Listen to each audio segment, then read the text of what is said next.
এক নজরে কুরআন, ডক্টর মিজানুর রহমান আজহারি। সূরা হুদ। তারতিব বিন নুজুল, নাজিলের ধারাবাহিকতা তথা কোন সূরার পর নাজিল হয়েছে তা বিবেচনায় এটি 52তম সূরা। এর আগে সূরা ইউনুস ও পরে সূরা ইউসুফ নাজিল হয়েছে। তারতিব ফিল মুসহাব, বর্তমান কুরআন মাজিদের বিন্যাস অনুযায়ী এটি 11 নং সূরা। এর আগে আছে সূরা ইউনুস ও পরে সূরা ইউসুফ। এক নজরে সূরা হুদ। মাক্কি যুগের শেষ বছর এ সূরাটি নাজিল হয়েছে। এ সূরা কুরআন মাজিদের 11 নং সূরা। এ সূরায় 123টি আয়াত রয়েছে। সূরা হুদ নামের রহস্য। হুদ আলাইহিস সালাম ছিলেন একজন নবী। আল্লাহ তাআলা তাকে ইয়ামানের আহকাফ নামক অঞ্চলে পাঠিয়েছেন, আদ জাতির কাছে। এ সূরায় 50 থেকে 60 নং আয়াতে হুদ আলাইহিস সালাম এর দাওয়াত ও আদ জাতির প্রতিক্রিয়া নিয়ে আলোচনা করা হয়েছে, আর সেখান থেকেই সূরার নাম হয়েছে সূরা হুদ। সূরা হুদের মেজর থিম: 1. ঈমান নিয়ে আত্মতুষ্টিতে ভোগার পরিণাম, অহংকারের পরিণতি। 2. প্রত্যেক আত্মাকে দায়িত্ব সম্পর্কে জিজ্ঞাসাবাদ করা হবে। 3. আদ ও সামুদ জাতির ইতিহাস ও শিক্ষা। সূরার শুরু শেষ সম্পর্ক। সূরার শুরুতেই মহান আল্লাহ তাআলার দুটো গুণবাচক নাম এসেছে। মহাজ্ঞানী, সব বিষয়ে সচেতন, অর্থাৎ মানুষ কোথায় কি করেছে, আল্লাহ ছাড়া আর কার দাসত্ব করছে, এসব বিষয়ে তিনি একটুকু উদাসীন নন। আর সূরার শেষেও এই বিষয়টির উপর ফোকাস করা হলো। সুতরাং তোমরা তার দাসত্ব করো আর তার উপরই ভরসা করো। তোমরা যা করছো সে সম্পর্কে তোমার রব উদাসীন নন। অন্য সূরার সঙ্গে সম্পর্ক। এ সূরার আগের সূরা হলো সূরা ইউনুস, যা শেষ হয়েছে আল্লাহ তাআলার এই বাণী দিয়ে: তোমার কাছে যে ওহী পাঠানো হয় তুমি সেটা অনুসরণ করো। আর সেই ওহী কি, কার পক্ষ থেকে, কিভাবে এসেছে, এসব বিষয় বিস্তারিত তুলে ধরার মাধ্যমেই শুরু হয়েছে সূরা হুদ। সূরা হুদের শানে নজুল। সূরা হুদ ও সূরা ইউনুস কাছাকাছি সময়েই নাজিল হয়েছে। সূরা ইউনুসে মুশরিকদেরকে দেয়া হয়েছে বিভিন্ন উপদেশ। নানা চুক্তির মাধ্যমে আল্লাহ বুঝাতে চেয়েছেন তোমরা যা করছো তা সঠিক নয়। তবু মুশরিকরা বিরোধিতা করতেই লাগলো, কোনোভাবেই তারা ইসলামের দিকে ঝুঁকছে না। তখন সূরা হুদ এ আল্লাহর ডাইরেক্ট অ্যাকশন ভঙ্গিতে কথা বললেন: তোমরা আল্লাহর কাছে মাফ চাও, তাওবা করে তার দিকে ফিরে আসো ইত্যাদি। অর্থাৎ সরাসরি হুকুম দিয়েছেন এই সূরাতে। কোনো ধরনের নমনীয়তা ছিল না শাস্তি ঘোষণার ক্ষেত্রেও। তুমি যেই হও না কেন, যার সন্তানই হও না কেন, আল্লাহর অবাধ্য হলে কেউই বাঁচাতে পারবে না। যেমন করে শাস্তি থেকে রেহাই পায়নি নূহের স্ত্রী সন্তান ও লূতের স্ত্রী। আবার এই নবীরাও যখন বুঝতে পারলেন তাদের পরিবার পরিজন কিছুতেই তাদের দলে শামিল হবে না, তখন তারাও মুখ ফিরিয়ে নিয়েছেন ওদের থেকে। এই সূরাতে আল্লাহ এই শিক্ষা দিলেন যে ঈমান ও কুফর কখনোই একসাথে থাকতে পারে না। ঠিক বদরের ময়দানেও এই দৃশ্যই আমরা দেখতে পাই, যেখানে বাবা ছেলে পরস্পরের বিরুদ্ধে দাঁড়িয়েছে ঈমান ও কুফরের ভিত্তিতে। আর এরপরও যারা কুফরের পথে পড়ে থাকবে তাদেরকে ভীষণ আযাবের ভয় দেখিয়ে সূরাটি নাজিল করা হয়েছে। শাস্তির কথা এসেছে অন্যান্য সূরাতেও, তবে সূরা হুদ এ তা এসেছে আরো শক্ত ও স্পষ্ট রূপে। সূরা হুদের সেগমেন্ট: সত্য পথ অনুসরণ। যত কঠিন সময় আসুক হিদায়াতের উপর টিকে থাকতে হবে। হিদায়াতের পথ ছেড়ে দিলে পরিণতি কেমন হয় অতীত জাতিগুলোর কাছ থেকে সেই শিক্ষা নিতে হবে। রবের কথা স্মরণ। রবের ক্ষমার দরজা সব সময় খোলা, তাই ভুল করে ফেললে হতাশ না হয়ে দ্রুত তাওবা করতে হবে। রবের করুণা। সূরা হুদের ফজিলত।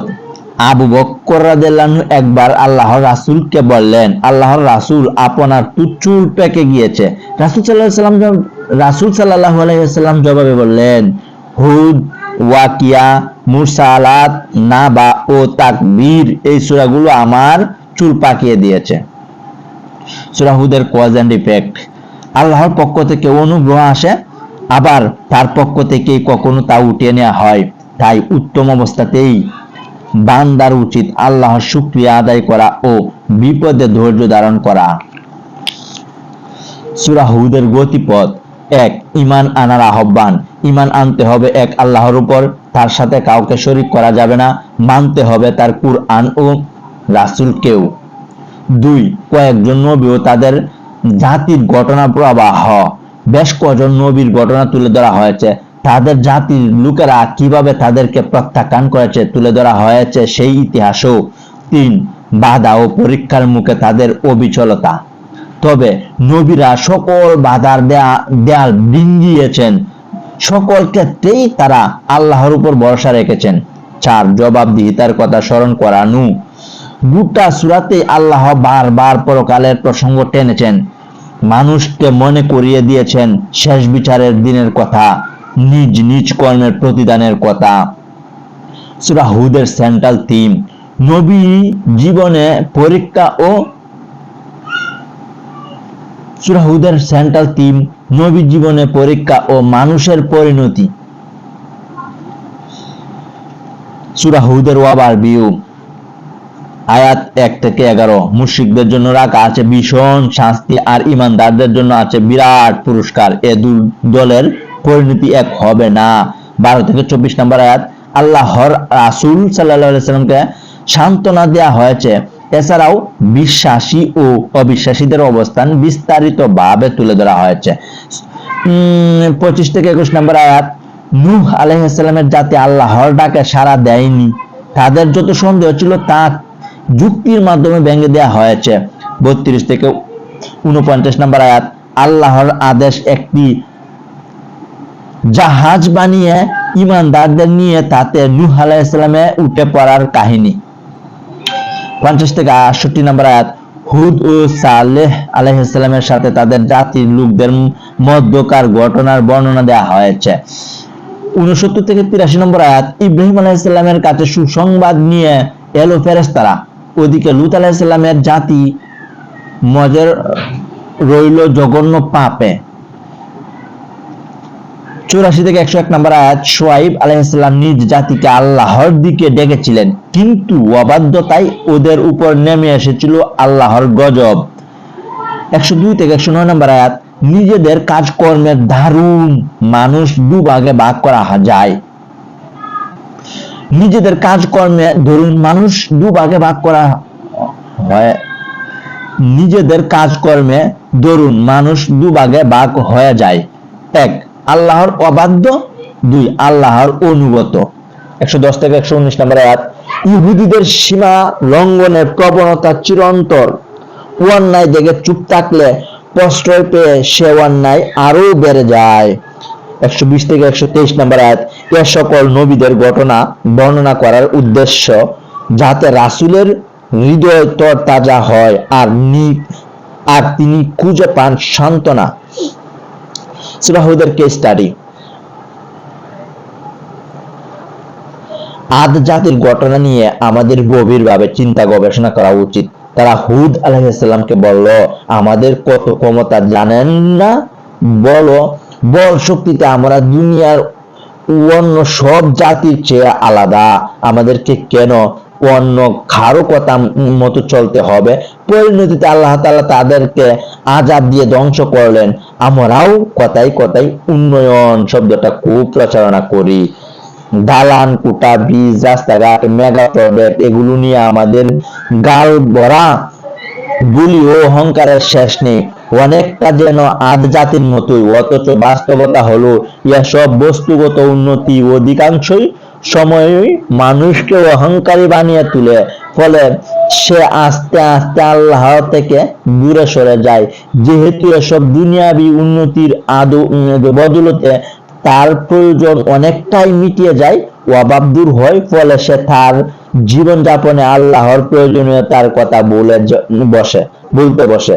তাই অবকাঠামোগত উন্নয়নকে অত গুরুত্ব দেবার কিছু নেই। ইউরোপীয়রা ধর্ম থেকে দূরে সরে যাবার পেছনে প্রধান কারণ তাদের দুনিয়াবী জীবন যাপন খুব উন্নত।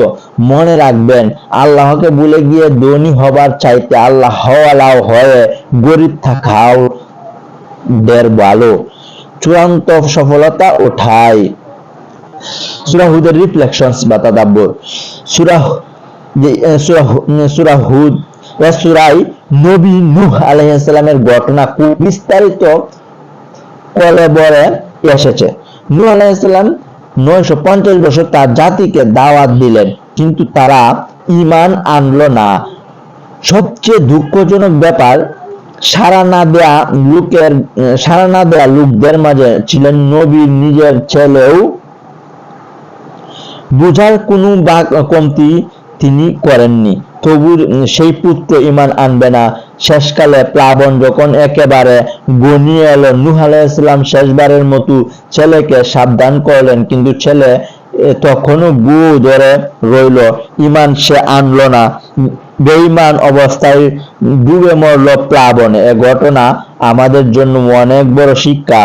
হিদায়াত খুব দামি বিষয়, তাই নিজের পক্ষ থেকে সর্বোচ্চ চেষ্টা ও আন্তরিকতার প্রয়োজন। কোন ওলি আউলিয়া চাইলেই যদি কেউ হিদায়াত পেয়ে যেত, তবে আর নূহ আলাইহিস সালামের ছেলেকে বেঈমান হয়ে মরতে হতো না। তাই সব সময় নিজের হিদায়াতের উপর টিকে থাকার জন্য নিজেকেই ফিকির করতে হবে। আরেকটা শিক্ষা হচ্ছে, সন্তানদের পেছনে সব সময় লেগে থাকা চাই। দেখুন, নূহ আলাইহিস সালাম নবী হয়েও কিন্তু বসে থাকেননি, বরং তিনি ছেলেদের সংশোধনের জন্য চেষ্টা জারি রেখেছেন। আমাদের অনেক বাবা মা মনে করেন তার ছেলে বা মেয়েটা একেবারে সহজ সরল, বাজা মাছটি উল্টে খেতে পারে না। কথায় বলে আমাদের মেয়ে ওরকম না, ও আর সব ছেলে মেয়ের চেয়ে আলাদা। সন্তানের ব্যাপারে এরকম বাবাটা আত্মঘাতী। বরং সবসময় ওর হিদায়াত নিয়ে ভাবতে হবে, চাল চলন ও স্বভাব চরিত্রের ব্যাপারে সচেতন থাকতে হবে, ভালো কাজে উৎসাহ দিতে হবে, আর দুহাত তুলে দোয়া করতে হবে রবের দরবারে।